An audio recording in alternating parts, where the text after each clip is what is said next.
माननीय मुख्यमंत्री महोदय के अध्यक्षता में हाई लेवल डेलीगेशन की यात्रा स्पेन और स्वीडन में की गई थी। इस यात्रा के बारे में जानकारी आपको बीच बीच में पीआरडी के माध्यम से प्रेस नोट रिलीज़ हो रहा था। एक कंपाइल्ड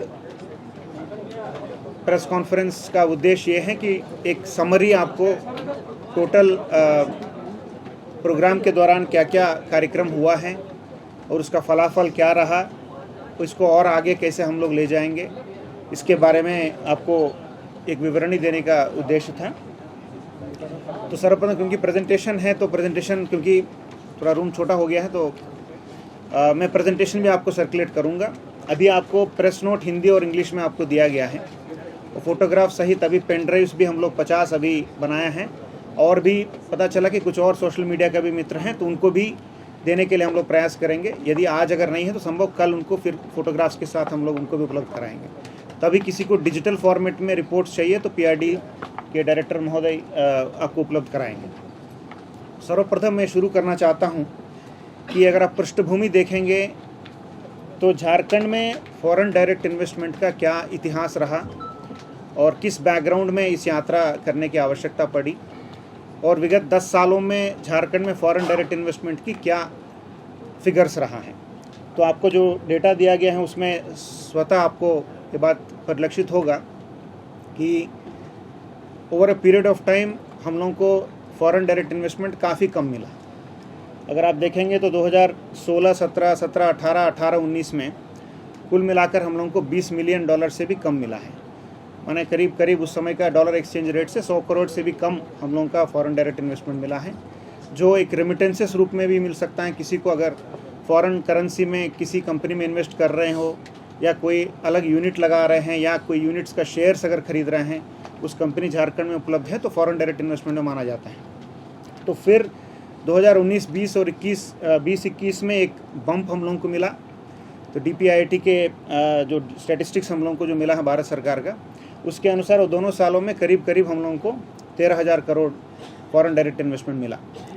तो इसमें ये भी सूचना हम लोगों को मिल रही है कि एक कंपनी के द्वारा इन्वेस्टमेंट किया गया है। संभवतः कुछ फॉरेस्ट इश्यूज़ के कारण वो माइनिंग सेक्टर में इन्वेस्टमेंट था, वो प्रोजेक्ट हम लोगों का धरातल पे नहीं उतर पाया। इसके और डिटेल्स आपको DPIIT से मिल पाएगा। तो अभी मैं बता सकता हूँ कि 2019 से लेकर 24 तक केवल 2019, 20, 21 का एक इन्वेस्टमेंट छोड़कर कोई बड़ा इन्वेस्टमेंट हम लोगों के राज्य में नहीं आया है। तो ये दोनों अगर इन्वेस्टमेंट देखेंगे तो वो बड़े इन्वेस्टमेंट के कारण ओवरऑल नंबर्स में हम लोगों का 8वां रैंक मिला है पूरे देश में। लेकिन अगेन आप नोटिस करेंगे तो 2021-22 और 22-23 और 23-24 में अगेन हम लोगों का जो पूर्व का जो रेट रहा उसी रेट पे हम लोग आ गए हैं। अभी फॉरेन डायरेक्ट इन्वेस्टमेंट में हम लोग पूरे देश में 31वां पोजीशन में है। तो काफ़ी अलार्मिंग बात है। फॉरेन डायरेक्ट इन्वेस्टमेंट में आप दूसरे राज्यों को देखेंगे, हम लोगों से ऊपर जो महाराष्ट्र हैं, कर्नाटका हैं, गुजरात हैं, दिल्ली हैं, जो छोटा राज्य है दिल्ली भी हम लोगों से ऊपर है, तमिलनाडु है, हरियाणा है, तेलंगाना है। तो अभी इसी बात को हाईलाइट करते हुए फॉरेन डायरेक्ट इन्वेस्टमेंट ज़्यादातर माइनिंग सेक्टर, स्टील सेक्टर और ऑटोमोबाइल सेक्टर में जनरली इंडिया में आता है। ये तीनों सेक्टर में पूरे देश में हम लोग ज़्यादा कंट्रीब्यूट करने के बावजूद हम लोगों के राज्य में फॉरेन डायरेक्ट इन्वेस्टमेंट कम आ रहा था। तो इसलिए एक मुख्य कारण ये भी हो सकता है कि पूर्व में इस तरह का हाई लेवल डेलीगेशन 2016 के बाद झारखंड छोड़िए मतलब पूरे किसी भी देश में विजिट नहीं किया है। तो एक विजिबिलिटी का कमी हो गया। मैं कोई विशेष नाम नहीं लेना चाहता हूँ, लेकिन आप भी न्यूज़ कवर करते हैं तो देश के कई सारे ऐसे राज्य हैं, ऐसे मुख्यमंत्री महोदय हैं, ऐसे हाई लेवल डेलीगेशंस हैं जो सालों में 4-5 विजिट इस तरह का करते हैं। तो एक तरह का विजिबिलिटी की कमी होना भी एक इम्पॉर्टेंट मैं मानता हूँ कि ड्रॉबैक है। तो इसी एनालिसिस के तहत हम लोग लुक ईस्ट और लुक वेस्ट दोनों तरफ पॉलिसी हम लोग बनाए हैं, क्योंकि विगत विजिट 2016 में US और कनाडा में हुआ था। तो जो भी कारणवश वहाँ से ज़्यादा इन्वेस्टमेंट हम लोग को जो आशाजनक नहीं आया, तो हम लोग यूरोप का भी हम लोग वहाँ हम लोग फोकस नहीं कर पाए। और DPIIT के स्टैटिस्टिक्स के तहत भी हम लोगों को यूरोप से ही 98% हम लोगों को इन्वेस्टमेंट आया था। तो इसीलिए यूरोपियन कंट्रीज़ पे हम लोगों का प्राथमिकता रहा। कुछ देशों में फोकस किए, वहाँ अभी चुनाव हो रहा है, कहीं स्थिति इतना कंड्यूसिव नहीं है इन्वेस्टर समिट करने के लिए, तो वहाँ के एम्बेसी से हम लोग संपर्क किए, तो जो पॉजिटिव रिस्पांस जहाँ मिला, वैसे देश स्पेन और स्वीडन में हम लोगों का टीम विज़िट किया। एक सदर्न पार्ट ऑफ यूरोप में है, एक नॉर्दर्न पार्ट ऑफ यूरोप में है। तो इसी तरह हम लोग ईस्टर्न साइड भी जापान, ताइवान और ऑस्ट्रेलिया को भी हम लोग अभी इन्वेस्टमेंट डेस्टिनेशन के रूप में आइडेंटिफाई किया है।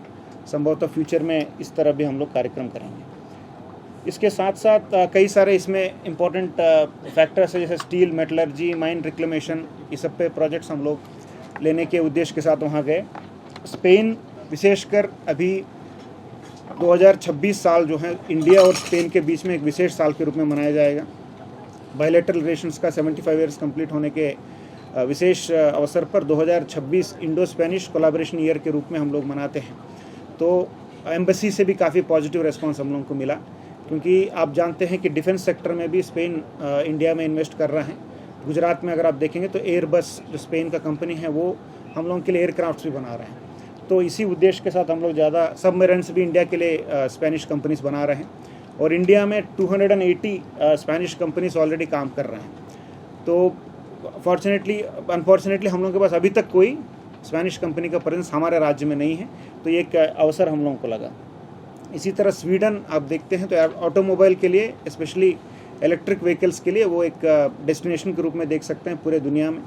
वहाँ वोल्वो, पोलस्टार और स्कैनिया, कई सारे एडवांस इलेक्ट्रिक व्हीकल टेक्नोलॉजी वाला फर्म्स वहाँ हैं। मेन वोल्वो का मेन यूनिट भी वहीं है।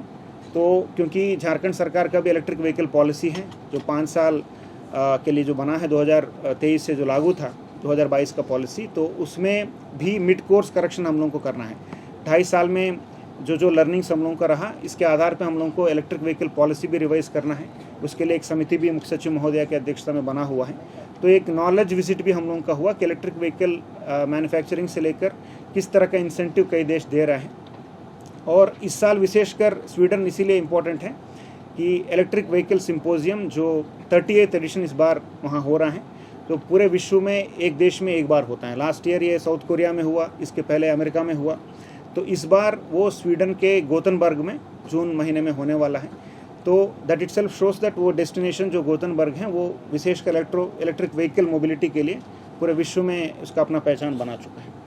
तो इसी उद्देश्य के साथ हम लोग विजिट किए। तो 5-6 उद्देश्य हम लोगों का मेन था, other than attracting foreign investment leads, green technology partnerships को एक्सप्लोर करना, वहाँ के बेस्ट प्रैक्टिसेस से जितना सीख सकते हैं वो सीखना, और जॉइंट वेंचर्स और नॉलेज ट्रांसफ़र पार्टनरशिप के लिए भी कुछ आगे कदम रखना, और इन्वेस्टमेंट अपॉर्चुनिटीज़ को प्रेजेंट करना। झारखंड का इन्वेस्टमेंट पॉलिसी ऑलरेडी है, JIPPP, और इसके साथ साथ EV पॉलिसी हैं, कई सारे इन्वेस्टमेंट पॉलिसीज़ हमारा है। तो पॉलिसीज़ प्रेजेंटेशंस करना भी इसमें उद्देश्य रहा, और एक वहाँ के पब्लिक के साथ भी कल्चरल रिलेशनशिप बनाने का भी हम लोगों का एक प्रयास रहा। वहाँ इंडियन डायस्पोरा के साथ भी माननीय मुख्यमंत्री जी के अध्यक्षता में डेलीगेशन कई बार मीटिंग किया।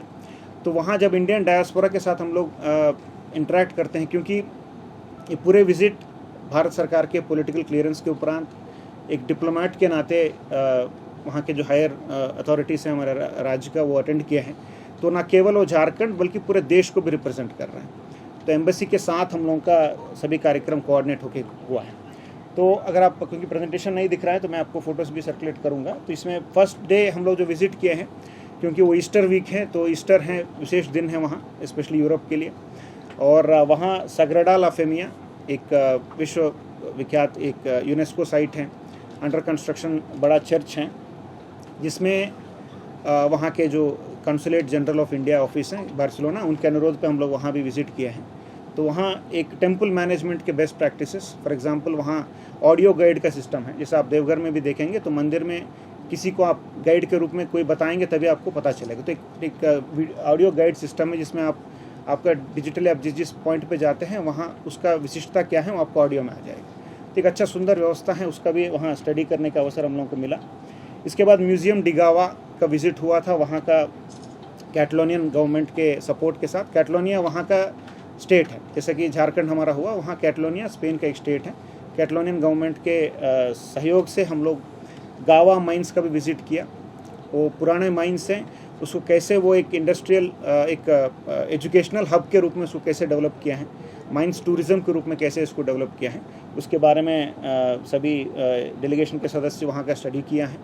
तो इससे काफ़ी उपयोगी हम लोगों को साबित हो। विशेषकर झारखंड का पुराने माइंस तो हैं ही, टूरिस्ट साइट में हम लोग डेवलप कर सकते हैं, बट एक यूनिक जियोलॉजिकल फॉर्मेशन भी हम लोगों का चाईबासा में है। तभी जियोलॉजिकल रिसर्च कहता है कि धरती से जब पानी से पहला जो भूखंड जो निकला है वो हम लोगों का चाईबासा क्षेत्र है जो पश्चिमी सिंहभूम है। इसीलिए इतना जियोलॉजिकल डाइवर्सिटी, वहाँ इतने सारे मिनरल्स हम लोग को मिलता है। तो उसी पे मुख्यमंत्री महोदय भी यही किए कि उसमें क्या हम लोग कोई ऐसा जियोलॉजिकल म्यूजियम डेवलप कर सकते हैं जिसमें इस तरह का हम लोग एक इन्वेस्टमेंट करते हुए। तो इस पर कुछ अच्छा वहाँ लर्निंग हम लोगों को मिला। इसके बाद स्पोर्ट्स ऑर्गेनाइजेशन के साथ वहाँ कॉन्सुलेट जनरल ने हम लोगों को मिलवाने के कार्यक्रम किया, जिसमें जो यूरोप का सबसे बड़ा स्पोर्ट्स स्टेडियम है, तो 1 बिलियन यूरो के कॉस्ट से वहाँ बार्सिलोना में जो बन रहा है, उसका कंस्ट्रक्शन से लेकर उसका फाइनेंसिंग तक किस तरह का प्राइवेट एंटरप्राइज को मोटिवेट करते हुए कैसे वो स्टेडियम को बनाया है, और क्लब का क्या ऑर्गेनाइजेशनल स्ट्रक्चर है। जैसे हम लोगों के भी JSCA हैं, कई सारे स्पोर्ट्स ऑर्गेनाइजेशंस हैं, उसमें किस तरह का उन लोगों का जो गवर्नेंस व्यवस्था है, कैसे बोर्ड बनता है, बोर्ड कैसे फाइनेंसिंग रेज करता है, कैसे स्पोर्ट्स इंफ्रास्ट्रक्चर डेवलप करते हैं, वहाँ से लेकर यहाँ का जो टैलेंट है, क्योंकि बारसा का ऐसा है कि वो हॉकी में भी उनका टीम्स है, वुमेन टीम है, कई सारे स्पोर्ट्स में उन लोगों का कोचेस रहते हैं। तो बारसा का जब भी वो इंडिया आते हैं तो उनका दिल्ली, मुंबई, बेंगलुरु में उन लोगों का स्पोर्ट्स कैंप्स होता है, जहाँ जो टैलेंटेड यूथ हैं उनको वो सेलेक्ट करते हैं। तो इस बार हम लोग विशेषकर अनुरोध किया, क्योंकि एक सेंटर एस्टेब्लिश करने के लिए काफ़ी स्ट्रांग रिलेशन होना चाहिए, बार बार हम लोगों का विजिट्स होना चाहिए वहाँ। तो पहला विजिट हुआ तो हम लोग कम से कम एक कैंप हम लोगों का रांची में ऑर्गेनाइज करने के लिए उनसे अनुरोध किए, तो बारसा भी पॉजिटिवली रिस्पॉन्ड किया। इसके बाद हम लोग यहाँ से लीड लेकर हम लोग उनसे अप्रोच करेंगे। बार्सिलोना का ही एक फेमस फुटबॉल टीम है RCD एस्पेनियोल, तो डायरेक्टर स्पोर्ट्स भी आपको डिटेल में बताएंगे। उन्होंने हम लोगों के अनुरोध तो मानते हुए हमारे कोचेस को ट्रेन करने के लिए एक MOU साइन करने के लिए लेटर ऑफ इंटेंट भी हम लोगों को दिया है। तो मैं मानता हूं कि ये स्पोर्ट्स डेवलपमेंट और टैलेंट दोनों, मतलब इंफ्रास्ट्रक्चर और टैलेंट दोनों को डेवलप करने के लिए एक अच्छा कदम है। इसके उपरांत हम लोग बार्सिलोना में फिर इन्वेस्टर्स मीट किए, विशेषकर इंडियन डायस्पोरा के साथ। कई सारे इंडियन ओरिजिन के व्यक्ति वहाँ काफ़ी सक्सेसफुल CEOs के रूप में काम कर रहे हैं, स्पेशली मेडिटेक फार्मास्यूटिकल्स में काम कर रहे हैं और IT सेक्टर में काम कर रहे हैं, और इनोवेशन इकोसिस्टम्स डेवलप करने में कुछ स्पेनिश सरकार को भी कुछ लोग मदद कर रहे हैं। तो उनसे डिटेल इंटरेक्शन हम लोगों का हुआ। वहाँ भी उन कंपनीज़ का डिटेल्स हम आपको इसमें नोट में दिए हैं। तो उनका सबका फेयरली एक ही बात रहा कि विजिबिलिटी। सर, जब झारखंड जब आया तो हम लोगों को सर्च करना पड़ा कि देश के मैप में कहाँ है। तो कभी यूरोप में कभी आपका प्रेजेंस है ही नहीं, तो हम लोगों को कोई आदमी यहाँ से वहाँ नहीं रहता, तो we don't know how to enter your state. अब हम आपके कैपिटल में आएंगे तो किन से बात करना है, कैसे करना है, हम लोग को कोई आइडिया है ही नहीं। तो एक इम्पॉर्टेंट है एक ट्रस्ट बिल्ड करने के लिए, इसीलिए उनके तरफ से भी यही अनुरोध आया कि विजिबिलिटी बने रहिए और हम लोग लगातार कांटेक्ट में रहेंगे, और हम लोग यहाँ स्टार्टअप इनोवेशन इकोसिस्टम को डेवलप करने में मदद करेंगे। क्योंकि अगर आप देखेंगे तो स्टार्टअप पॉलिसी झारखंड के लिए अभी एकदम कोई अभी लागू नहीं है। इसमें भी कई सारे इनपुट्स वहाँ से हम लोग लिए हैं। जो कोई नया एंटरप्रेन्योर कोई स्टार्टअप करना चाहते हैं, very innovative R&D research point से कोई अगर रिसर्च करना चाहते हैं, तो उसके लिए फाइनेंसिंग के लिए सपोर्ट करने के लिए कोई हम लोगों के पास स्टार्टअप पॉलिसी अभी एक्टिव नहीं है। तो स्टार्टअप पॉलिसी बनाने में भी कई सारे इनपुट्स उन लोगों से हम लोग को मिला है। तो इसी के साथ साथ वहाँ चेक रिपब्लिक के एक टेस्ला ग्रुप है, वो बैटरी मेकिंग कंपनी है। Don't confuse it with Tesla of American group. वो टेस्ला दूसरा व्हीकल्स बनाता है, इलेक्ट्रिक व्हीकल्स। ये बैटरीज बनाने वाला कंपनी है। They are the earlier Tesla group. तो यूरोप में एक्टिव हैं। तो उनके रोमेनिया में एक प्लांट उनका ऑलरेडी अंडर कंस्ट्रक्शन है। तो उसके बारे में उन्होंने एक प्रेजेंटेशन भी डेलीगेशन के सामने दिया, और उनका ऑफर रहा कि रोमेनियन के बराबर प्लांट हम लोग झारखंड में भी एस्टैब्लिश करेंगे। But they didn't disclose it, but they are already in discussion with another state government. तो उनका ये कहना है कि हम लोगों को वहाँ फ्री लैंड चाहिए, और हमको स्टेबल इलेक्ट्रिसिटी चाहिए, और इंसेंटिव्स भी हम लोग दूसरे स्टेट के साथ डिस्कस कर रहे हैं। तो अगर उसको आप मैच कर पाएंगे तभी हम लोग वहाँ इन्वेस्ट करेंगे। बट इन प्रिंसिपल हम लोगों को लेटर ऑफ इंटेंट वहाँ से मिला है। तो हम लोगों का, क्योंकि हमारा भी इंसेंटिव पॉलिसी जो है वो सभी कंपनीज़ के लिए बराबर है।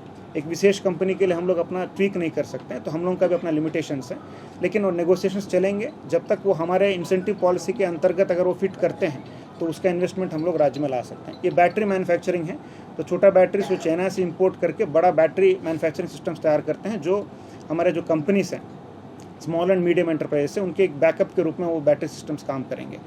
इनका कहना है कि इनको टाटा कंपनी से भी एक बड़ा ऑर्डर एक मिला है, तो that's why they are interested to venture in Jharkhand और some other state, they are not disclosing which state. So एक कंपटीशन आप समझ भी रहे हैं कि राज्यों के बीच में भी कंपटीशन रहता है, तो इसीलिए हम लोग वो भी इन प्रिंसिपल हम उनका लेटर ऑफ इंटेंट को रिसीव किए हैं, बट विल सी क्या इसमें डिस्कशन हम लोग कर सकते हैं। इसी के साथ साथ कैटलोनियन गवर्नमेंट, वहाँ के जो हमारे राज्य के लिए गवर्नर साहब होते हैं महोदय, तो राज्यपाल महोदय के तरह वहाँ कैटलोनियन गवर्नमेंट में भी एक वहाँ के प्रतिनिधि होते हैं सेंट्रल गवर्नमेंट के, तो उनके ऑफिस के सभी पदाधिकारी, इसी के साथ साथ वहाँ के कई सारे मिनिस्टर्स भी माननीय मुख्यमंत्री महोदय के साथ मुलाकात किए। उनका भी यही रहा कि नॉट जस्ट झारखंड, माननीय मुख्यमंत्री जी भी पूरे देश को एक इन्वेस्टमेंट डेस्टिनेशन के रूप में डेवलप करने के लिए उनसे अनुरोध किया। At the same time Jharkhand को विशेषकर प्राथमिकता देने के लिए उन्होंने अनुरोध किया। इसके बाद वहाँ के चैम्बर ऑफ कॉमर्स भी प्रतिनिधि भी मुख्यमंत्री जी से अपॉइंटमेंट लेकर उनसे मिले हैं, तो उनका भी यही रहा कि एक लगातार एक संपर्क बनाए रहें, और उनका ये भी रिक्वेस्ट किया कि यहाँ के चैम्बर ऑफ कॉमर्स के प्रतिनिधियों का कॉन्टैक्ट्स भी उन्होंने मांगा। तो संभवतः वहाँ के स्पेनिश कंपनीज यहाँ जो विज़िट करेंगे, कलकत्ता विज़िट करेंगे या रांची विज़िट करेंगे, इसी के साथ वो चाहते हैं कि यहाँ के चैम्बर भी वहाँ कुछ मूवमेंट करे, ताकि एक अच्छा संबंध दोनों राज्यों के बीच में, दोनों कैटलोनिया राज्य और झारखंड के बीच में बने रहे। इसके उपरांत एक फिरा बार्सिलोना एक एग्जीबिशन एवेन्यू डेवलपर हैं, एक बड़ा इंस्टीट्यूशन है बार्सिलोना में। ये कैटलोनियन गवर्नमेंट और बार्सिलोना म्यूनिसिपैलिटी का बॉडी है, वहाँ के चैम्बर ऑफ कॉमर्स का, इसमें तीनों का पार्टनरशिप, एक तरह का सरकारी संस्था है जो बहुत बड़ा एग्जीबिशन सेंटर्स बना के अभी बार्सिलोना में काम कर रहे हैं। विश्व में कई सारे देशों में इनका प्रोजेक्ट्स अभी चल रहा है। तो एस्टिमेटेड उनके जो प्रेजेंटेशन माननीय मुख्यमंत्री महोदय के सामने किया गया, उनका ये कहना था कि बार्सिलोना में कोई कई सारे माइंस नहीं होने के बावजूद, कोई मैन्युफैक्चरिंग नहीं होने के बावजूद, वहाँ प्रति साल 4 बिलियन यूरोस, माने आप काउंट करेंगे तो 36,000 करोड़ रुपया के बराबर हर साल वहाँ केवल एग्जीबिशंस करने से आता है। 35,000 लोगों को नौकरी इसी में मिलता है। तो कैसे बार्सिलोना जैसे शहर, एक अच्छा वेदर छोड़कर वहाँ बहुत सारे प्लस पॉइंट्स नहीं हैं, इसके बावजूद वो कितना अच्छा तरीके से एग्जीबिशन टूरिज्म के रूप में उस डेस्टिनेशन को कैसे वो 30 ईयर्स में डेवलप किया है, उसके बारे में पूरा प्रेजेंटेशन उन्होंने दिया। और इसमें एक काफ़ी हम लोगों के लिए एक खुशी की बात यह है कि फिरा बार्सिलोना कई राज्यों में ऑलरेडी, यूएसए में भी इनका प्रेजेंस है, मेक्सिको, कतार, चिली, सऊदी अरेबिया, कोलंबिया में भी इनका एग्जीबिशन एवेन्यूज का प्रोजेक्ट्स अभी ऑनगोइंग है, कुछ जगह कंप्लीट हुआ है।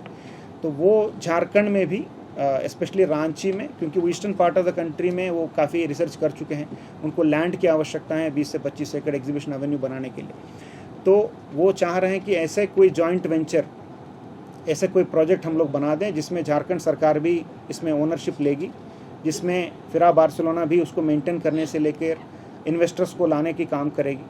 तो ये जॉइंट वेंचर एक बड़ा एग्जीबिशन हब के रूप में रांची को डेवलप करने के लिए काम करेगा। तो प्रपोज्ड इन्वेस्टमेंट इनका 120 मिलियन यूरोस से 170 मिलियन यूरोस, क्योंकि वो लैंड के साइज़ और स्कोप देखने के बाद ही वो उस पर एग्जैक्ट अमाउंट ऑफ उसका जो इन्वेस्टमेंट है उस पर आएंगे। But minimum 120 million Euros invest करने के लिए उन्होंने हमको लेटर ऑफ इंटेंट मुख्यमंत्री महोदय को सौंपे हैं। और ये खुशी की बात है कि उसमें ऑनरेबल एम्बेसडर महोदय के उपस्थिति भी रहा, उनका भी काफ़ी सपोर्ट, इसमें इंडियन एम्बेसडर टू स्पेन का सहयोग हम लोगों को मिला है। तो ज़रूर इसमें, क्योंकि आप ताज होटल का भी आप एक स्ट्रक्चर ऑलरेडी देखे झारखंड में, जहां जीआरडीए से हम लोग एक लैंड देते हुए उनको एक पार्टनर के रूप में उस ऑर्गेनाइजेशन के साथ हम लोग भाग बने।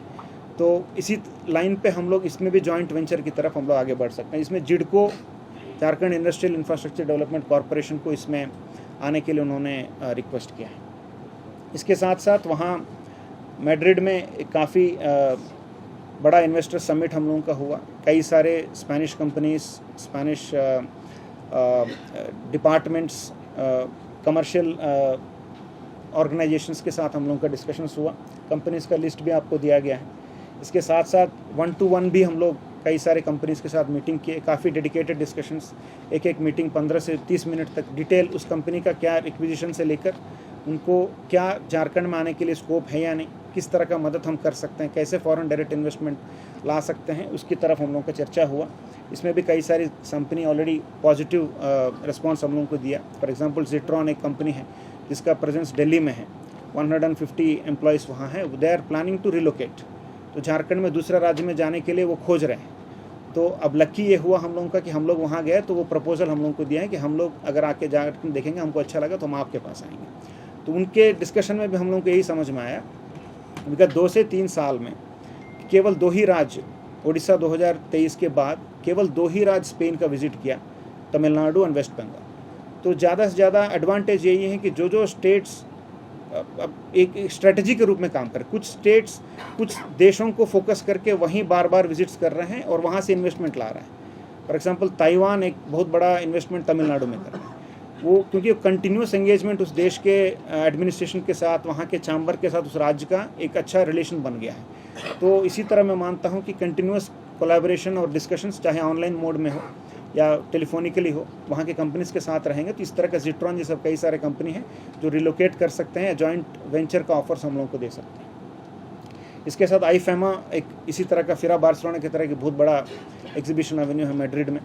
तो उसमें रीबिल्ड एक कंस्ट्रक्शन समिट है जो लेटेस्ट बिल्डिंग कंस्ट्रक्शन के संबंधित एडवांस टेक्नोलॉजी का डिस्प्ले किया गया है। उसमें बायो इलेक्ट्रिसिटी से लेकर कई सारे सस्टेनेबल मेथड्स का डिस्प्ले वहाँ किया गया है। उसका भी विजिट माननीय मुख्यमंत्री जी के सहित सभी रीबिल्ड कॉन्फ्रेंस में अटेंड किए हैं। और हम लोगों का ये भी आशा रहा, क्योंकि हम लोगों का जो कैबिनेट का डिसीजन था उसमें ये भी बात है कि यूरोप एक रोल मॉडल के रूप में देखा जाता है gender empowerment, working women's rights के लिए। क्योंकि अभी हम लोग एक वर्किंग वुमेंस हॉस्टल्स भी अभी इंडस्ट्री विभाग अभी बनाने जा रही है। तो जो महिलाओं को अभी आप जानते हैं कि लेबर डिपार्टमेंट के द्वारा भी एक स्पेशल प्रोविज़न भी अभी दिया गया है कि जो नाइट में भी वो महिला काम कर सकते हैं। तो कैसे हमारे वर्क फोर्स में वुमेन पार्टिसिपेशन बढ़ा है, ये झारखंड सरकार की प्राथमिकता है। इसीलिए वर्किंग वुमेन राइट्स और उनके लाइवलीहुड, उनके हेल्थ को कैसे हम लोग इम्प्रूव करें, उसमें किस तरह का लेजिस्लेटिव या पॉलिसी चेंजेस करें, इसके बारे में भी चर्चा करने के लिए वहाँ के जो वर्ल्ड में काफ़ी देशों में काम करने वाले NGOs स्पेन में उपस्थित हैं, उनका भी डिटेल डिस्कशन जो हमारे जो chairperson of legislative committee on women and child development, उनके साथ उनका भी डिस्कशंस हुआ। इसमें खुशी की बात है कई सारे कंपनीज ने, कई सारे ऑर्गेनाइजेशंस ने हम लोगों का जो रिक्वेस्ट है उसको मान लिया है। वो ज़रूर जो लेटेस्ट पॉलिसी जो यूरोपियन कंट्रीज़ में है, वो कौन कौन सा पॉलिसी हम लोग अडॉप्ट कर सकते हैं, क्या लेजिस्लेटिव चेंजेस हमारे स्टेट में कर सकते हैं, इसके बारे में भी एक रिपोर्ट देने के लिए और हम लोगों को सहयोग करने के लिए उन्होंने कमिटमेंट दिया।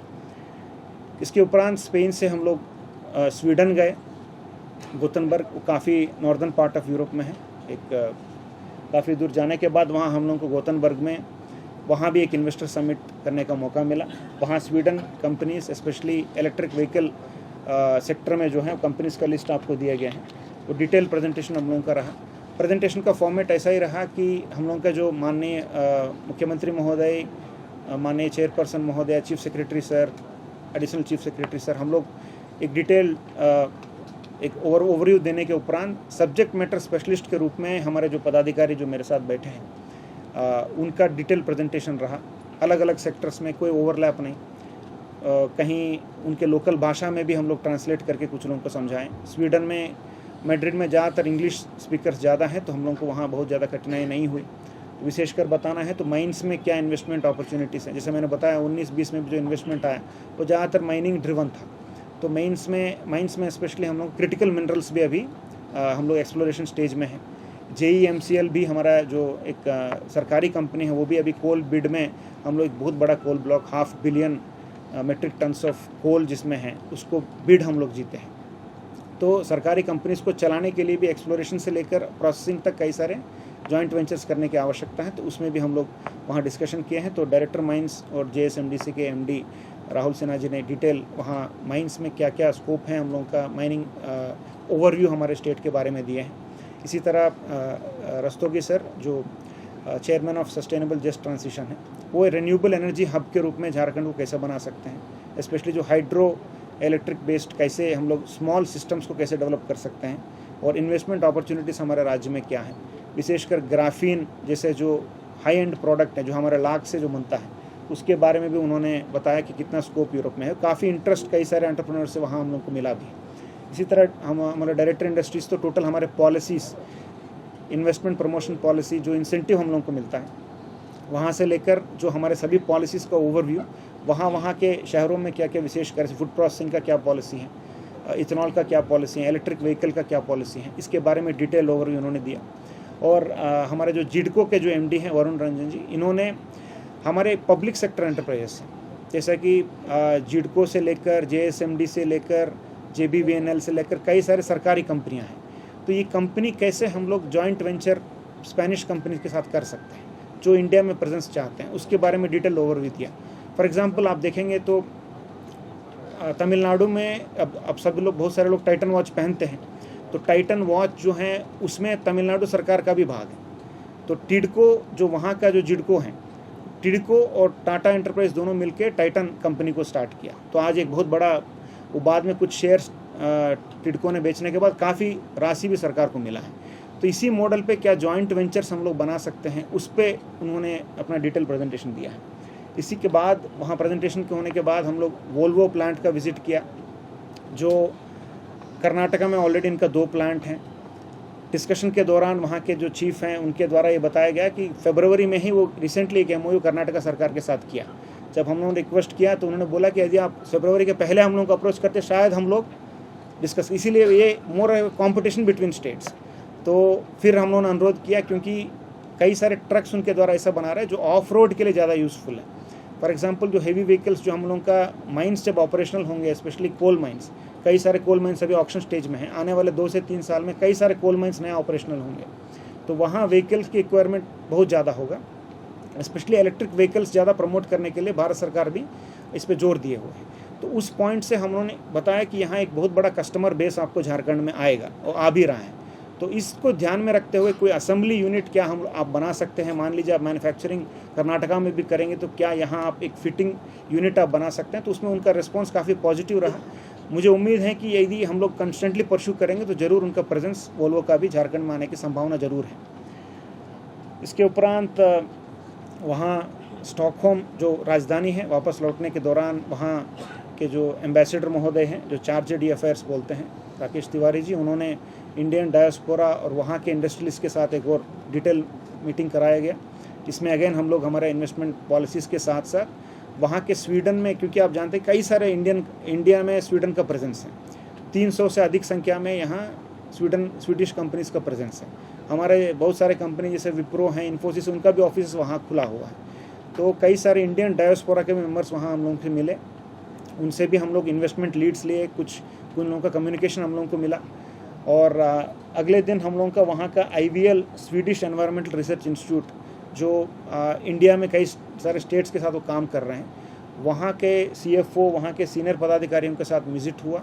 वहाँ उनके वाटर मैनेजमेंट से लेकर एयर क्वालिटी इंप्रूवमेंट के लिए किस तरह का काम वो करते हैं, तो उसके बारे में डिटेल चर्चा उनके साथ हुआ।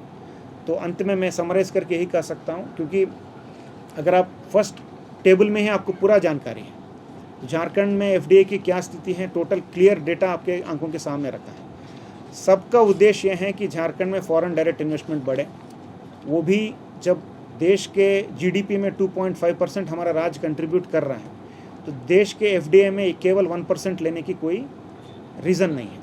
हम लोगों का जितना GDP में कंट्रीब्यूशन है उतना बराबर हम लोग FDI में भी हम लोगों का क्लेम होना चाहिए, उतना फॉरेन डायरेक्ट इन्वेस्टमेंट हमारे राज्य में आना चाहिए। यही हमारा उद्देश्य है, यही हमारा टारगेट है। इसी को ध्यान में रखते हुए ये ट्रिप किया गया है, क्योंकि पॉलिटिकल क्लियरेंस होता है, क्योंकि हाई लेवल डेलीगेशन इस तरह का 9 साल के बाद हुआ है, तो कई सारे उद्योग विभाग को भी कई सारे सीखने की आवश्यकता रही, क्योंकि कोई फुटप्रिंट नहीं था हमारे पास। प्रति साल अगर जाते हैं तो हम लोगों का एक फुटप्रिंट रेडी रहता, क्या करना है। तो 9 साल के उपरांत गया, इससे ज़रूर झारखंड राज्य को भी कई सारे, मैं मानता हूँ कि कुछ हद तक नुकसान भी हुआ, क्योंकि हमारा विजिबिलिटी दूसरे देशों में नहीं था। तो सब सोचेंगे कि maybe they are not open to foreign direct investment. इसीलिए एक इमेज ब्रांड बिल्ड करने के लिए भी हम लोगों को विजिट करना काफ़ी आवश्यक है। इसीलिए पॉलिटिकल क्लियरेंस भी हम लोगों को जस्ट बिफोर द विजिट हम लोगों को मिला। तो कई सारे कन्फर्मेशंस होने की आवश्यकता थी, क्योंकि वहाँ अपॉइंटमेंट्स भी हम लोगों को शेड्यूल करने में थोड़ा समय लगा। इसीलिए जैसा कि इवेंट स्टार्ट हुआ, बीच में आपको PRD के माध्यम से देने का काम हम किए। बट अगर यदि आपको कोई तकलीफ़ हुआ है, क्योंकि कई सारे पत्रकार मित्र मेरे से भी पर्सनली कॉन्टैक्ट में थे, चाह रहे थे कुछ न्यूज़ में ससमय आपको दे नहीं पाए, इसके लिए मैं क्षमा मांगता हूँ, क्योंकि टीम के पास काफ़ी कम समय था और कोई फुटप्रिंट नहीं था, तो हम लोगों को कुछ नया लगा, हर चीज़ नया, हम लोग भी सीखे हैं, गलती भी किए, सही भी किए। तो overall I am very thankful for your support.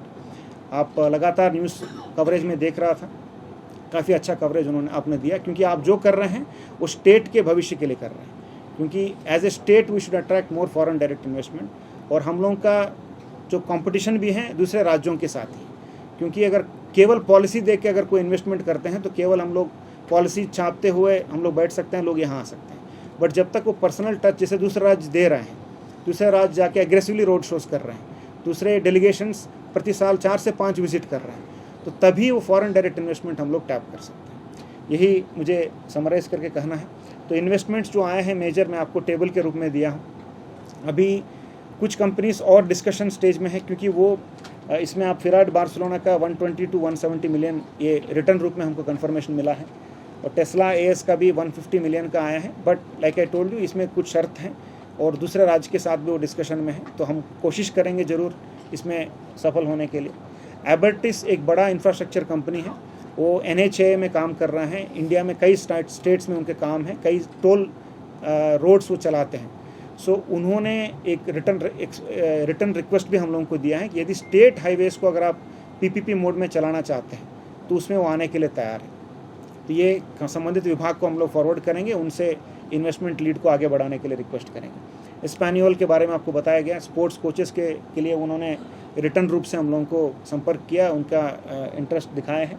जिट्रॉन जो रिलोकेशन जो मैं बताया था दिल्ली से यहाँ आने के लिए, उसके लिए उन्होंने एक ऑफ़र हम लोगों को दिया, तो उनको सपोर्ट करके यहाँ लाने के लिए हम लोग प्रयास करेंगे। Novargi is a clean energy company, वो सिस्टम्स इंजीनियरिंग में काम करते हैं उनका, और ग्रैंड सोलर एक बड़ा कंपनी है जो राजस्थान में भी प्रेजेंट्स हैं, तो वो भी अपना एरिया बढ़ाना चाहते हैं। तो हम लोग एक्सप्लोर करेंगे कि क्या पब्लिक सेक्टर एंटरप्राइजेस के साथ कोई सोलर प्रोजेक्ट्स उनके साथ कर सकते हैं या नहीं, इस पर हम लोग अभी वर्कआउट कर रहे हैं। इसके साथ साथ 2 स्वीडिश कंपनीज भी हम लोगों को कोलैबोरेशन करने के लिए टेक्निकल सपोर्ट के लिए इन्विटेशन दिया है। तो यही मेरा समरी है। Once again thank you so much. And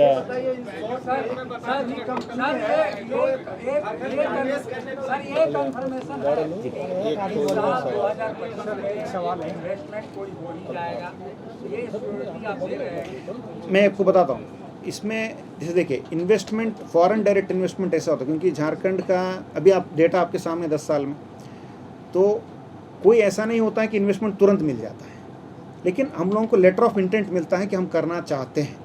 for example यहीं आप देखेंगे तो MOU सेरेमनी हम लोगों के झारखंड में होता है, तो जितना MOU हुआ सब लोग तो इन्वेस्टमेंट नहीं करते हैं, बट MOU होता है तो आपको इन्वाइट करते हैं, तो MOU स्टेज में ज़रूर तो ऑफर जो आपको मैंने बोला वो पहुँच चुका है। जरूर जरूर जरूर हम पूरा प्रयास करें, हम लोगों का ड्यूटी है, उद्योग विभाग का काम ही है। कितनी कंपनी है जो हामी भरी है कि झारखंड में हम निवेश करना चाहते हैं? अभी 2 कंपनी का लिटरली हम लोगों को एग्जैक्ट डॉलर अमाउंट के साथ आया है। रिमेनिंग 7 कंपनीज के साथ हम लोगों का चर्चा चल रहा है। जैसा आप जानते हैं कि अभी हम लोगों के पास भी झारखंड में MOU करने के लिए कई सारे देश के कंपनी भी आ गया है। हम प्रयास करेंगे कि उनके साथ भी हम MOU करें। हम उसको बहुत आगे नहीं लिंगरिंग करेंगे, हम जल्दी ही उसको लेना चाहते हैं, क्योंकि हम भी जानते हैं कि 5-6 महीना जब हो जाएगा वो भी इंटरेस्ट छोड़ देंगे, कोई और राज्य वहाँ जाएंगे तो वो उनको इन्वेस्टमेंट लीड पकड़ लेंगे। तो हम लोग प्रयास करेंगे फास्ट ही करने का। सर भूमि अधिग्रहण जो है सबसे बड़ी समस्या है, इसके लिए सरकार ने क्या तैयारी की है? आप लोग गए हैं वहाँ, उससे पहले तो आपने वर्कआउट किया होगा, तो सबसे बड़ी समस्या जो है सर वो भूमि अधिग्रहण। मैं बताता हूँ, देखिए सवाल बढ़ा कि हमारे यहाँ सिंगल विंडो सिस्टम कितना। अरे भाई मेरा पहले क्वेश्चन का जवाब, वही सवाल आप ही का सवाल, उसके बाद जैसे देखिए सिंगल विंडो क्लियरेंस कमेटी एक एक्ट के तहत बना है झारखंड में, तो सिंगल विंडो क्लियरेंस कमेटी के सामने जो प्रस्ताव हमारे पास आता है जो MOU करने के लिए, LOI करने के लिए, उस कंपनी को इन्वेस्टमेंट के आधार पे कितने हम लोगों का एम्प्लॉयमेंट जनरेट होगा उसके लेवल पे हम लोग हाई पावर्ड कमेटी एक है जो मुख्य सचिव महोदय की अध्यक्षता में, वहाँ हम लोग क्लियरेंस देने के बाद हम MOU करते हैं। जो कंपनी के साथ हम MOU करते हैं या लेटर ऑफ इंटेंट देते हैं तो उस कंपनी को सपोर्ट करने के लिए सरकार रेडी है, बट हम लोगों का अपना कानून के तहत ही हम काम करेंगे। अभी जियाडा में यदि आप लैंड लेते हैं तो 50% सब्सिडी सर्टेन इंडस्ट्रीज़ के लिए हमारे पास है, यदि नहीं है तो जियाडा से आपको सशुल्क आपको ज़मीन लेना पड़ेगा। दूसरा ऑप्शन ये है, अगर CNT एरिया में यदि आप ले रहे हैं, 49 सेक्शन 1 है, आप अवगत हैं, जिसमें रैयत के अगर वो कंसेंट रहता है तो उपायुक्त के कोर्ट में जाकर वो 49 में लैंड वो परचेस कर सकता है यदि वो इंडस्ट्री या माइनिंग पर्पस के लिए है तो भूमि अर्जन की आवश्यकता जनरली नहीं पड़ेगा, क्योंकि भू अर्जन में आपको 4 गुना देना पड़ेगा और प्राइवेट कंपनीज के लिए भू अर्जन के लिए काफ़ी सारे रिस्ट्रिक्शंस हैं। तो सरकारी कंपनी छोड़कर जो सरकारी लैंड हमारे पास अवेलेबल है, जो जियाडा का लैंड अवेलेबल है, उसके लिए पॉलिसी क्लियर है। इसके अलावा कंपनीज जाकर सीधा रैयत से लैंड परचेस कर सकते हैं यदि उनकी सहमति अगर है तो मार्केट रेट, डीसी की परमिशन उसमें आवश्यकता होती है। बट कोई भू अर्जन करके किसी को देने का अभी हम लोगों का प्रपोजल नहीं है। बट एक मैं बताता हूँ, एक हम लोगों का एक प्रोजेक्ट है जो 2021 में अनाउंस भी किया गया था, वो गोविंदपुर साहिबगंज इंडस्ट्रियल कॉरिडोर, जो हम लोगों का जो बड़ा रोड वहाँ बना है, वाइड रोड बना है, उसके दोनों तरफ जीएसआईसी में एक जीएसआईसी प्रोजेक्ट के रूप में गोविंदपुर साहिबगंज इंडस्ट्रियल कॉरिडोर के रूप में वहाँ लैंड परचेज करने के लिए कुछ जगह लैंड, क्योंकि बहुत सारा लैंड सरकारी लैंड है, बीच में कुछ लैंड हम लोगों का रैयती लैंड पड़ रहा है, तो वहाँ लैंड एक्विजिशन करने के लिए भी हम लोग ऑलरेडी वहाँ असेसमेंट करना शुरू कर दिए हैं। क्योंकि ये प्रोजेक्ट लगता है कि बहुत इंपॉर्टेंट प्रोजेक्ट है। ये पीएमजी पोर्टल से भी हम लोगों को भारत सरकार से भी इसका मॉनिटरिंग किया जा रहा है। हम लोग उम्मीद करते हैं कि वो इंडस्ट्रियल कॉरिडोर वाला एरिया में अगर होगा तो हम एक्वायर करें, बट किसी स्पेसिफिक कंपनी के लिए लैंड एक्विजिशन विशेषकर हम नहीं करें। हाँ, कंपनी अभी ये पॉलिसी ऐसा ही है। सर इसमें एक सवाल है, ये नवाग्री और ग्रैंड सोलर इसमें जेवी ऑफर है, यानी जॉइंट वेंचर करने के लिए इसको थोड़ा क्लियर कर दिया। इसमें देखिए, जैसे फॉर एग्जांपल ग्रैंड सोलर है, राजस्थान सरकार के साथ वहाँ एक जॉइंट वेंचर वो काम कर रहे हैं। वो चाह रहे हैं कि यदि हमारे कोई सरकारी कंपनी के साथ वो चिप इन करके काम करना चाहेंगे, फॉर एग्जांपल अभी वाटर पे भी अभी आप देखेंगे तेलंगाना में वाटर के ऊपर भी सोलर पैनल्स बना के पावर प्रोड्यूस कर रहे हैं। तो झारखंड सरकार को कोई इसमें नुकसान नहीं होगा, केवल हम लोग सरफेस राइट उनको देना पड़ेगा। यदि कोई, क्योंकि सरफेस राइट देंगे तो गवर्नमेंट सीधा पार्टी नहीं बन सकता है, तो कोई हो सकता है कि हम लोग का जरेडा हो, जिडको हो, कोई सरकारी संस्था रेडी अगर हो जाए तो पूंजी वो देने के लिए तैयार रहेंगे। तो दोनों साथ में मिलकर हम लोगों का कंट्रीब्यूशन ज़मीन के रूप में हो सकता है या सरफेस राइट के रूप में हो सकता है। तो पावर वहाँ से प्रोड्यूस करेंगे तो पावर बेचकर जो आएंगे उसमें हम लोगों का शेयर दोनों एक करेंगे।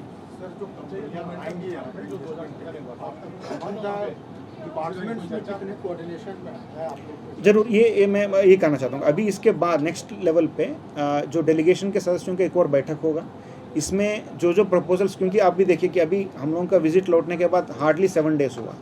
कई एक मतलब आप यूरोप में कॉर्पोरेट स्ट्रक्चर काफ़ी, मतलब जो कॉर्पोरेट गवर्नेंस स्ट्रक्चर्स बहुत स्ट्रांग रहते हैं, तो कई सारे पदाधिकारी जो आए, सीईओ हैं, सीएफओ हैं, वो भी चाहते हैं कि इन्वेस्टमेंट कमिट करने के पहले बोर्ड के अप्रूवल ले लें। तो उनका रिक्वेस्ट ये था कि हम लोगों को 1 मंथ टाइम लगेगा। कुछ कंपनीज इंटरेस्टेड है but they will take some time to finalise the offer. तो जैसे अबर्टिस का मैंने बात किया जो रोड से संबंधित है, नवार्गी और ग्रैंड सोलर की बात की है जो आपका इलेक्ट्रिसिटी से संबंधित है, संबंधित विभाग के जो सचिव, वहाँ के जो इंपॉर्टेंट ऑफिसर्स होंगे, माननीय मंत्री रहेंगे, उनके साथ में हम लोग कोऑर्डिनेट करेंगे और वो इन्वेस्टमेंट लीड्स उनको पहुँचाना हमारा काम है। इसके उपरांत वो कंपनी, मतलब हम लोग के इंडस्ट्री डिपार्टमेंट का काम नहीं रहेगा, उनका काम रहेगा। अभी आपका सवाल है कि जिस तरह से झारखंड में फैक्ट्रियों के आने के लिए जमीन और पावर सप्लाई सबसे बड़ा आम मुद्दा है, इन दोनों पे क्या वर्कआउट किया? उसमें जरूर, मतलब वो डिमांड सब जगह रहता है कि एक रिलायबल पावर और लैंड अवेलेबिलिटी होना चाहिए। तो वो उसके लिए जैसे मैंने बताया, अभी जियाडा में लैंड एक्वायर करने के लिए हम लोग प्रक्रिया स्टार्ट कर रहे हैं, not for a specific company but in general land लेने के लिए।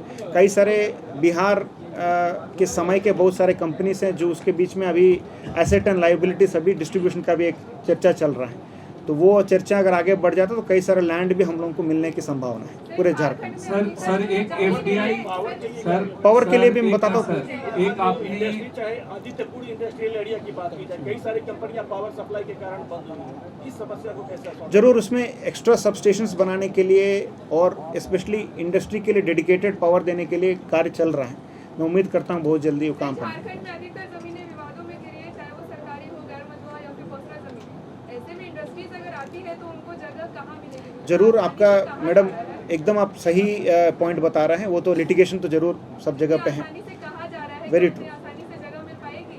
जरूर हम लोग प्रयास करेंगे। हम लोगों का इंडस्ट्री डिपार्टमेंट में कहता हूँ कि इंडस्ट्री फैसिलिटेशन डिपार्टमेंट। कई सारे हमको भी ये सवाल आता है कि आपने कितना इंडस्ट्री लगाया, तो इंडस्ट्री लगाना हमारा काम है, इंडस्ट्री लगवाना हमारा काम है। तो जरूर हम फैसिलिटेट करेंगे, चाहे इवन लीगल सपोर्ट भी उनको देना है तो वहाँ भी हम लोग सपोर्ट करने के लिए रेडी हैं कंपनीज को। सर आपने एफडीआई रेशियो 8 इयर्स का जो दिया है, इसमें 2019-20 में झारखंड में एफडीआई आपने 1852 USD मिलियन आपने दिखाया है, और आगे के 3 साल और पीछे के जो 4 साल हैं उसमें 10 मिलियन से भी कम है, तो ये जो 2019-20 में इतना ज़्यादा ग्रोथ था, इसका रीज़न क्या था? मैं आपको ये कहता हूँ, रीज़न मैं नहीं बता सकता हूँ, क्योंकि दो रीज़न इसमें हो सकता है। क्योंकि इसमें हम लोग भी, क्योंकि वो रिसर्च की ही बात होगी, कैसे सडनली एक साल आए हैं। 2019 में कोल में FDI का लिबरलाइजेशन पॉलिसी इंडिया में आया है, तो that could be one reason. क्योंकि हमको जो जानकारी DPIIT के द्वारा मिला, क्योंकि ये डेटा स्टेट लेवल पे नहीं है, क्योंकि फॉरेन करेंसी जब ट्रांसफ़र होता है RBI इन्फॉर्म्स DPIIT, तो DPIIT से ही भारत सरकार से हम लोगों को मिलता है। उनसे प्राप्त सूचना के तहत मेटलर्जी इंडस्ट्री में आया है, दैट इज़ माइनिंग।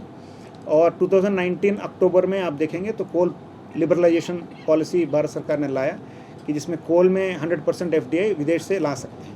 तो संभवतः कोई कोल माइन ऑपरेशनल में कोई किसी कंपनी ने जॉइंट वेंचर किया होगा किसी फॉरेन कंपनी के साथ। ये युग है आर्टिफिशियल इंटेलिजेंस का, ये युग है वो बात होनी चाहिए। हमारा सवाल है, ये युग है आर्टिफिशियल इंटेलिजेंस का। अभी आपने थोड़ी देर पहले कहा कि चैम्बर के लोग, वो कह रहे थे कि हम चैम्बर के लोग से आपसे मिलेंगे। यहाँ के चैम्बर के लोग की प्राथमिकता क्या है आपको पता है? वो गवर्नर के पास कुछ दिन पहले नहीं, 1-2 दिन पहले गए हैं कि हमारी जान बचाओ यार, हम यहाँ पर जो है सुरक्षित नहीं है। आपके यहाँ पर जो पॉलिटिशियन हैं वो जब सत्ता में रहते हैं तो जल जंगल ज़मीन की बात नहीं करते, जब विपक्ष में रहते तो जौल जंगल ज़मीन की बात करते हैं। यहाँ पर आपस में प्रेम नहीं है। एक अडानी है जिसने अपना प्रोजेक्ट बनाया है गोड्डा में, उसको इतनी तकलीफ आप लोग दे रहे हैं, आप ही के लोग, कि बेचारा का पसीना छूटा रहा है, वो सब कुछ छोड़ करके मुख्यमंत्री से मिलने तक आ गया। तो जहाँ ऐसी स्थिति है वहाँ MOU कर लेने के बाद भी आप डेवलप करेंगे। मैं तो मित्तल से लेकर के अडानी तक देख रहा हूँ, तो ये मैं कैसे विश्वास कर लूँ? सजेशन आप ही बताइए क्या करें। मैं कैसे विश्वास कर लूँ कि आपकी जो इतनी बड़ी टीम वहाँ गई है, स्पेन स्वीडन जा करके आप हमें खुश कर देंगे? हमारा सवाल बहुत छोटा सा है। नहीं, आप सजेशन आप ही दीजिए कैसे उसको सुधारें। All together all part of नहीं, यहाँ इन्वेस्टमेंट होगा तो आपको भी फायदा होगा, हमको भी फायदा, सबको फायदा। हमारे सवाल का हो सकता है कि मेरा बेटा को नौकरी मिलेगा, आपके बेटा को नौकरी। हमारे सवाल का आपने जवाब नहीं, हमारे सवाल का जवाब आपने नहीं। विजिट्स का, ट्रिप का, जी knowledge, this was a knowledge trip and we said कि ज़्यादा से ज़्यादा ट्रिप चाहिए ताकि आपका विजिबिलिटी बढ़े झारखंड का। तो ये फॉलो अप भी करेंगे, क्योंकि ये अगर आपको इन्वेस्टमेंट लाना है तो ये रेगुलर फ्रीक्वेंसी पे होना चाहिए। जरूर फॉलो अप होगा, क्योंकि अगर आप देखेंगे तो अभी एक्सपो, अभी भारत सरकार का लेटर हम लोगों को अभी मिला है, जिसमें एक्सपो हो रहा है जापान में। उसमें कई सारे राज्यों को उसमें पार्टिसिपेट करने का न्योता मिला। ऑलरेडी कई सारे राज्य, वहाँ के मुख्यमंत्री महोदय भी वहाँ ट्रिप के लिए प्लान किए हैं। और वहाँ जापान ओसाका में जो एक्सपो होगा उसमें 5 साल में एक बार वो इवेंट होता है। पिछले बार 2020 में हुआ, इस बार 2025 में होगा। तो पूरे शहर में एक बड़ा, एक लेटेस्ट टेक्नोलॉजी से लेकर आज के जो कॉम्पिटिटिव इंडस्ट्री है सबका डिस्प्ले होगा। उसमें सभी राज्यों को 1 वीक का स्लॉट दिया गया है। ऑलरेडी आई थिंक तेलंगाना और ये अप्रैल 25 से स्टार्ट हो गया ऑलरेडी, ये 6 महीना चलता है। तो उसमें सभी राज्यों का अभी बुकिंग भी हो गया है, उनका पेमेंट भी हो गया है। हम लोग अभी थोड़ा, हम लोगों को डेट अभी मिला है, तो हम लोग उसमें भी आगे बढ़ेंगे, क्योंकि दूसरे राज्य सब आगे बढ़ रहे हैं उसमें, हम लोगों को भी ज़रूर उसमें पार्टिसिपेट करना चाहिए। हाँ, एक और मैं आपको मुख्य उद्देश्य बताता हूँ। जैसे इनका भी कहना की बात है कि रेस्पेक्टेड, हम लोगों को ये भी रेज़ किया है कि कैसे आप फैसिलिटेट करेंगे, कैसे आपको उम्मीद रखेंगे। तो जो कंपनीज जो आपके साथ जो बात किए, क्या वो फिर झारखंड आएंगे तो उनको वो रिस्पॉन्स मिलेगा, उनको कैसे उनका समस्या समाधान करें, ये काफ़ी इंपॉर्टेंट पॉइंट है। इसी में मैं आपको कहना चाहता हूँ कि माननीय मुख्यमंत्री महोदय डेलीगेशन के सदस्यों से बात करके वहीं एम्बेसडर महोदय के सामने एक कमिटमेंट भी दिए हैं कि यूरोप के लिए एक अलग सेपरेट डेस्क भी हम लोगों का इंडस्ट्री डिपार्टमेंट में रहेगा, एक नोडल ऑफिसर भी रहेगा। क्योंकि अगर आप अभी इन्वेस्टमेंट भी देखेंगे तो 98% जो हम लोगों को इन्वेस्टमेंट मिला है, जो 2 साल में जो बम्प था वो यूरोप से ही आया था। तो इसीलिए हम लोग मतलब अक्सर सोचते हैं कि US से आएगा, कनाडा से आएगा, ऑस्ट्रेलिया से आएगा, but incidentally it so happened हमारे कंपनीज या उनके जॉइंट वेंचर्स में कहीं ना कहीं लिंक्स यूरोप तक पहुंचा हुआ। इसलिए यूरोप के लिए प्रत्येक डेस्क भी, प्रत्येक ऑफिसर भी रहे। जहां 27 वर्षों के सफर में 17,000 से भी अधिक छात्रों ने डॉक्टर एवं इंजीनियर बनकर भरे सफलता की ऊंची उड़ान, जहां साधारण छात्र भी झारखंड टॉपर्स बनकर बना रहे इतिहास। दूरदर्शी शिक्षाविद श्री विपिन सिंह के मार्गदर्शन में मेडिकल एवं इंजीनियरिंग के लाखों छात्रों के लिए आशा की किरण के रूप में गोल नेशंस लीडिंग इंस्टीट्यूट। बायोम सिर्फ मेडिकल प्रिपरेशन का संस्थान। बायोम से लगातार दूसरी बार नीट यूजी में 700 मार्क्स पार। 10th पास स्टूडेंट्स के लिए फाउंडेशन कोर्स, 11th पास स्टूडेंट्स के लिए फ्रेशर कोर्स और 12th पास स्टूडेंट्स के लिए टारगेट कोर्स 17 अप्रैल से शुरू हो रहे हैं। कॉल 7360066190 और विजिट बायोम, circular road near women's college and Hinoo, Ranchi. thefollowup.in. Like, share and subscribe. www.thefollowup.in